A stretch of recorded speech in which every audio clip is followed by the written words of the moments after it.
My parents kicked me out to live on the streets, but when I finally bought my own house, they demanded I give it to their golden child, my brother. Part 1. This is the longest story we've ever brought to our channel, and it's so massive that we split it into 3 full episodes. If you want to catch Part 2 and Part 3, make sure you subscribe and check the description below. Each new part will come out every 3 days, and if you're watching this video a week or 2 later, you can simply go to our channel and continue watching the trilogy, or just scroll down to the description and use the direct links we left for you. I honestly don't care who believes this or not. The story is so insane that I wouldn't blame anyone for calling it fake. I'm not here to argue, but this happened to me, and I don't care if anyone in my family sees it either. I'm not going to sugarcoat anything, but I also won't reveal details that could expose who I am to people who don't already know me. I'm a single man in my early 30s. My younger brother is 29, and he already has 4 kids. The first was born when he was 22, the second a year later, the third 2 years after that, and the fourth just a couple of months ago. His wife, my sister-in-law, and I don't get along at all. She constantly tries to provoke me by acting superior, and if I push back even a little, she instantly turns into a self-victimizing drama queen. She can cry on command and put on a show convincing enough to get sympathy from almost anyone. My parents and my brother adore her, even though they know exactly what she's like. They just don't care. I'll admit she's attractive, but she's so awful that I could never be interested in her. She also refuses to work, even though she has a college degree, and my mum spends all day helping with the kids, so their entire household runs on my brother's paycheck. That also means they can't afford to live anywhere except my parents' house. And privacy is a big issue when you've got that many people crammed into a 3-bedroom home built in the 60s. Growing up, my brother was always the golden child.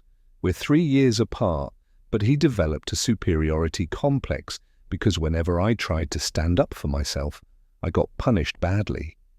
It was obvious my parents cared for him more. He got the lion's share of everything unless other relatives called them out on it. That happened often enough that my parents moved us 150 miles away just to avoid family interference, so we only saw them on holidays. My brother hit me more than once, relentlessly flirted with my first girlfriend until she broke up with me and laughed at every misfortune I had. My parents always told me to suck it up. The only time they treated me equally was when they wanted to keep up appearances in front of others. I remember the fake smiles on their faces during birthdays or Christmas, pretending everything was fair. If I ever thought about speaking up, they threatened to take away my things. When I finally moved out at 18, they practically celebrated because it meant they no longer had to provide for me. I wasn't even finished with high school yet, but couch surfing was better than living under their roof. I kept low contact ever since. They didn't even show up at my graduation, and I didn't care. From then on, I usually only saw my parents and brother during holidays, like the rest of the extended family. Then came the start of the pandemic in 2020, and it hit me hard. I lost my job, and my roommate lost his too. We couldn't afford rent anymore, and when our lease ended, he moved back with relatives. I loved that 2-bedroom condo, but I had to sell nearly everything I owned just to keep myself afloat. I shouldn't have been living that high in the first place. It was too expensive. Reality slapped me in the face, and I realized I should have been saving instead. I had a plan, though. I've always loved trucks, and I owned one. So I bought a camper for $1,000, mounted it on my truck, and decided to live in it for a while. At first, it was supposed to be temporary, but it ended up lasting far longer than I thought. My original idea was to park it at my parents' place, where my brother and his family still lived. But when I asked, my parents said no. They told me their house was full and they didn't want me there. They even said they'd only allow it if I paid them as much as an apartment would cost in my area. That was ridiculous. I was unemployed and trying to stretch out my benefits until I found work. Calling my camper an eyesore, they told me to leave. My sister-in-law thought it was hilarious that I had to live in it. My brother joined her, mocking me and calling me a homeless bum. I parked my truck with the camper in a store parking lot to spend the first night when I had nowhere else to go. I was terrified, convinced someone might try to break in. Needless to say, I barely slept. I had no other options. Other relatives with houses lived too far away, and all my friends were apartment people. On top of that, I was attached to my area and didn't want to leave. I even had my mail forwarded to a friend's apartment because that was the only way I could still receive it. Finding a stable place to park turned out to be tough. I started searching for a job like the one I'd had before, but in the meantime, I lived as a nomad in that camper for months. And during those months, I dealt with everything. Beggars, drug addicts, random people telling me to move because my camper was an eyesore. Once, a guy even claimed he was with an HOA, even though I wasn't parked anywhere near a neighborhood. When I asked, "What HOA?" he got aggressive and threatened me. I drove off just to avoid the trouble. To keep electricity running, I learned to use a long extension cord and sneakily plug into random outlets nearby to charge my camper batteries. Not exactly proud of it, but I had to keep the refrigerator working. I had a small solar charger for my phone, but no generator. Generators are loud and need fuel anyway, so I did what I had to do. After months of that life, I finally found a new job. I had to move to the next city because I swore I'd never work retail again after college. But I was close to breaking that promise. I was still on unemployment benefits, but I didn't want to wait until they ran out. Besides, I was losing my mind from boredom. There wasn't much to do except read, watch movies on a little portable DVD player, scroll my phone, write down safe parking spots and public bathrooms. Honestly, I envied the Japanese for their public bathhouses. We could really use something like that here. When I finally landed the job, I practically lived in the back lot of the warehouse, in old employee parking spaces nobody used anymore because they were so far out that people had forgotten about them. My boss actually liked this arrangement because I was always around and could take any shift. He even let me take the camper off the truck and set it up in one of the spots so I could drive around freely. I don't know if it was technically legal, but nobody bothered us. For the entire time I lived there, I barely had issues. A few trespassers showed up, but security handled them. I was basically on call almost all the time, working nearly every day. My boss let me hook up the camper to the building for power and water. In return, I paid rent by working Sundays for free, when nobody else was there except the janitor and the night guard. Otherwise, I showered at a friend's place or the gym.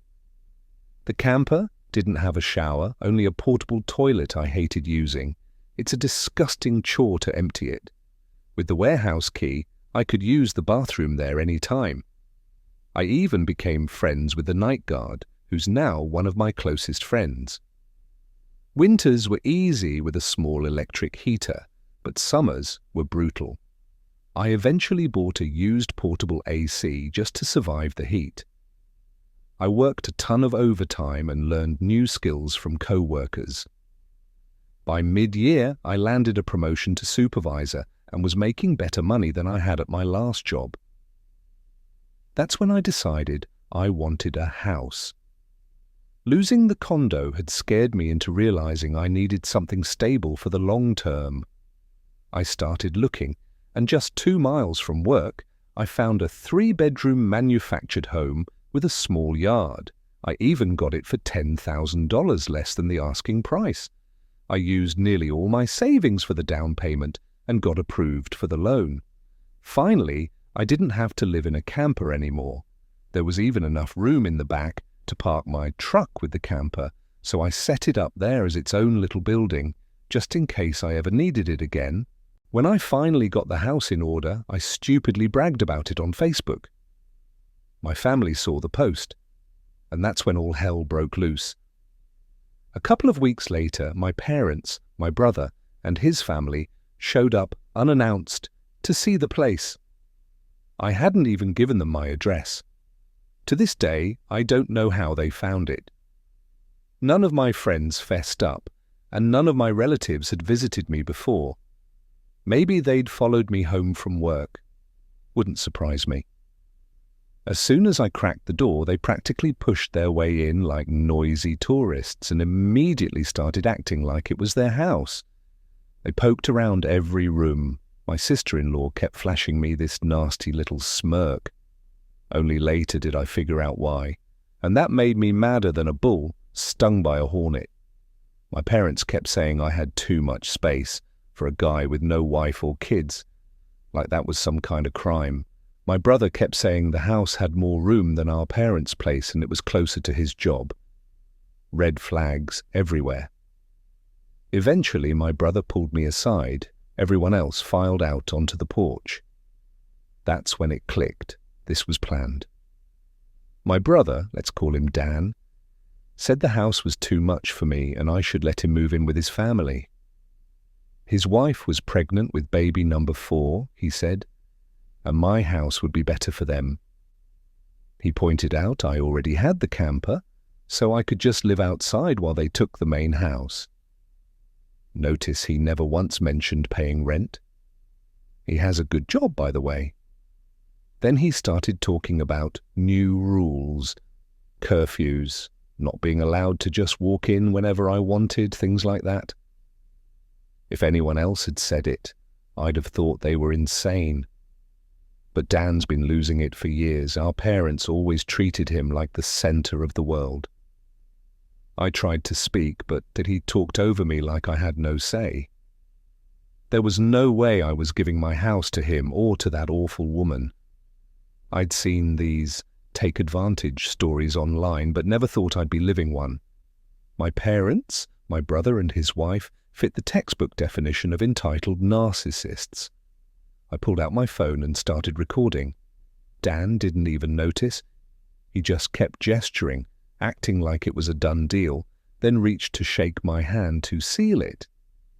That's when I finally stood up for myself and shouted, "No way!" loud enough to make him jump back.